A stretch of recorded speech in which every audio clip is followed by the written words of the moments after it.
بسم اللہ الرحمن الرحیم بسم اللہ الرحمن الرحیم۔ یہ المختصر کا سبق نمبر 108 ہے اور حوالہ اسنادی کے بارے میں گفتگو ہو رہی ہے۔ پیچھے سبق میں ہم نے یہ بیان کیا تھا کہ اگر فائدۃ الخبر ہے تو ابتدائی اور یعنی جب سادہ خالی ذہن صرف فائدۃ الخبر دے رہا ہو تو پھر ابتدائی ہے، اور اگر متردد ہے تو طلبی ہے، اور اگر انکاری ہے تو پھر انکاری ہے، وہ بیان کر دی تھی۔ پھر مقتضی حال اور مقتضی ظاہر کا فرق بیان کیا تھا، اور اسی پر آگے کلام کرتے ہوئے مصنف بواشارح مزید باتیں کر رہے ہیں۔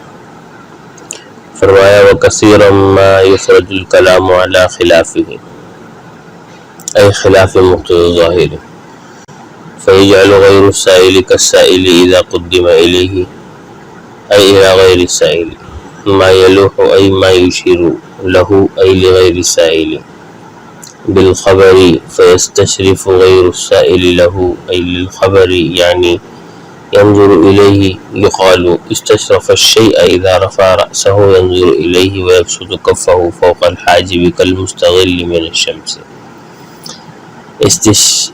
استشراف الطالب المتردد نحو ولا تخاطبني في الذين ظلموا أي لا تدعني يا نوح في شان قومك واستدفاع العذاب عنهم بشفاعتك، فهذا الكلام يلوح بالخبر تلويحا ويشعر بأنه قد حق عليهم العذاب، فصار المقام مقام أن يتردد المخاطب في أنهم هل صاروا محكوما عليهم بالإغراق أم لا، فقيل إنهم مغرقون مؤكدا أي هم محكوما عليهم بالإغراق۔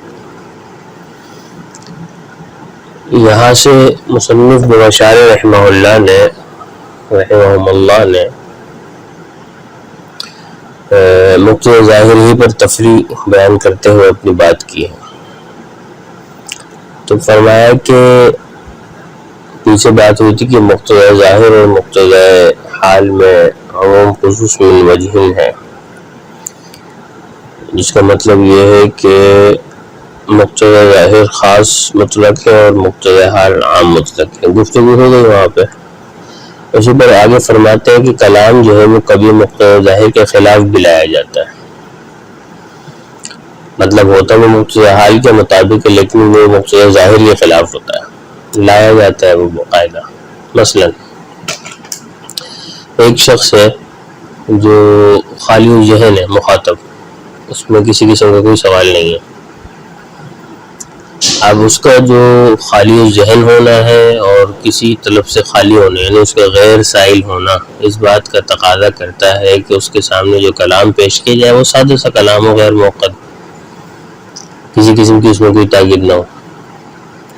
لیکن ایسے مخاطب کو جو خالی ذہن ہے، غیر سائل ہے، کسی اہم ترین نکتے کی وجہ سے سائل یعنی جس میں حکم میں تردد ہے اس کے مرتبے میں اور حکم کا طالب ہے اس بندے کے مرتبے میں اتار کر کلام کیا جاتا ہے، اور بجائے اس کے کہ اس کے غیر سائل اور خالی ذہن ہونے کے تقاضے کو مد نظر رکھ کر کلام لایا جاتا سادہ، لیکن اس کو کسی اہم ترین نکتے کی وجہ سے متردد فی الحکم یعنی سائل اور طالب حکم کے مرتبے میں لا کر اس کے سامنے موقت کلام پیش کیا جاتا ہے۔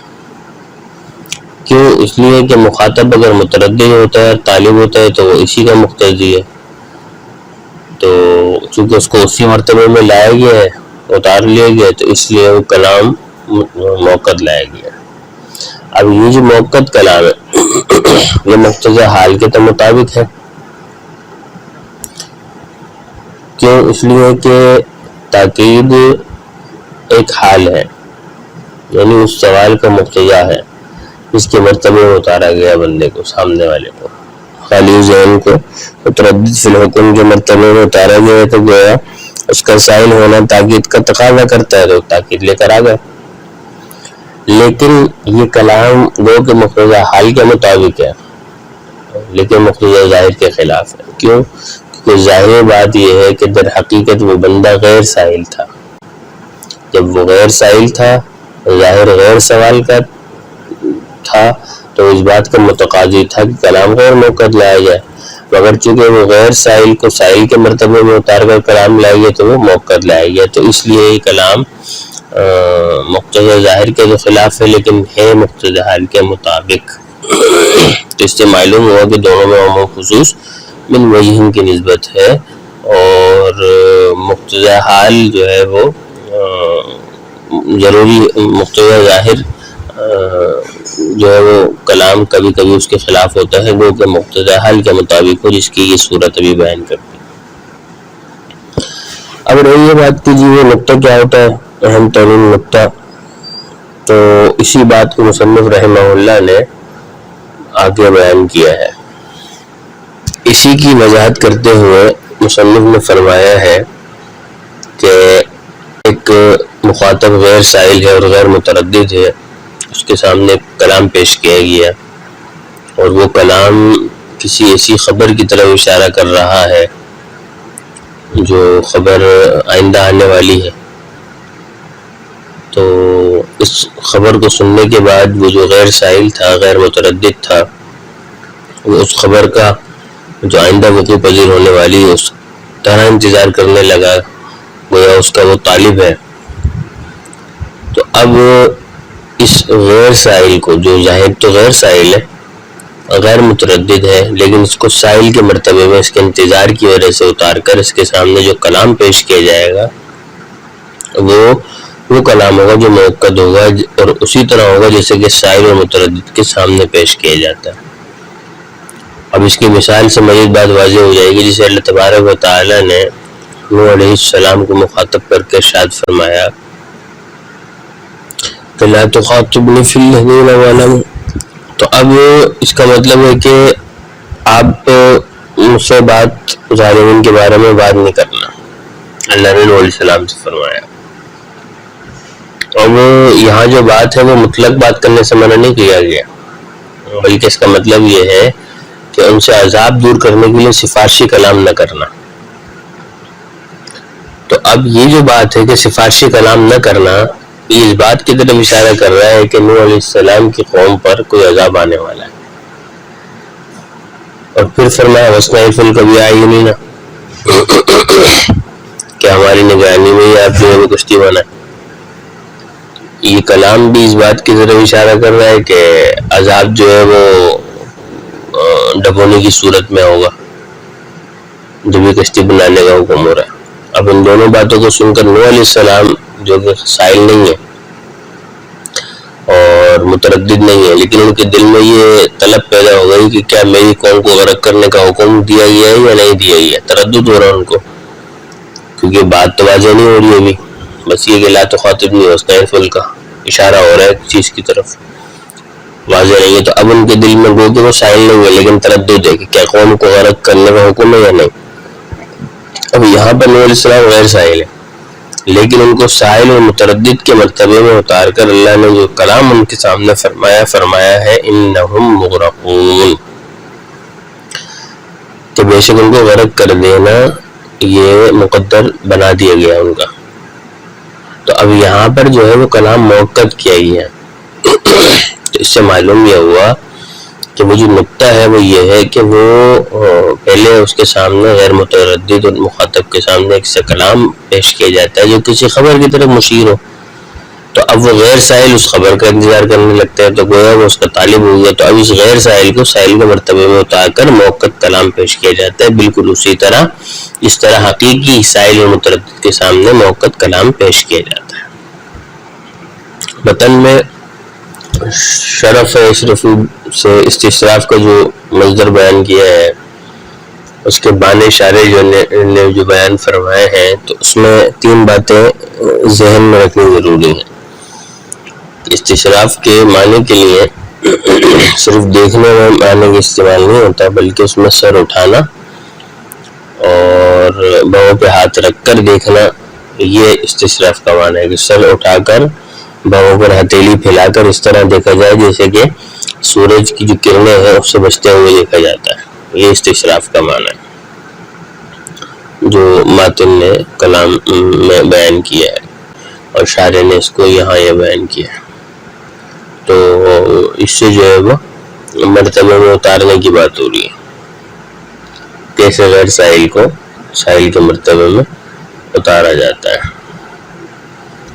اور کس طرح وہ خبر کا انتظار کرتا ہے کہ وہ دیکھ رہا ہوتا ہے اس کو. تو اسی کو مصنف رحمہ اللہ نے اور ان کی مطابقت میں شارح نے یہ بیان فرمایا ہے کہ وہ کثیر ما اور اکثر اوقات ایسا ہوتا ہے کہ یہ خرج الکلام علی خلاف ہی کہ کلام کو لایا جاتا ہے علی خلاف ہی اس کے برخلاف، ای خلاف مقتضی ظاہر یعنی مقتضی ظاہر کے برخلاف، لیکن وہ حقیقت میں ہوتا مقتضی حال کے مطابق ہے. تو مطلب یہ ہوا کہ دونوں میں ہم خصوص مطلق کی نسبت ہے اور اسی کی توضیح بیان ہو رہی ہے.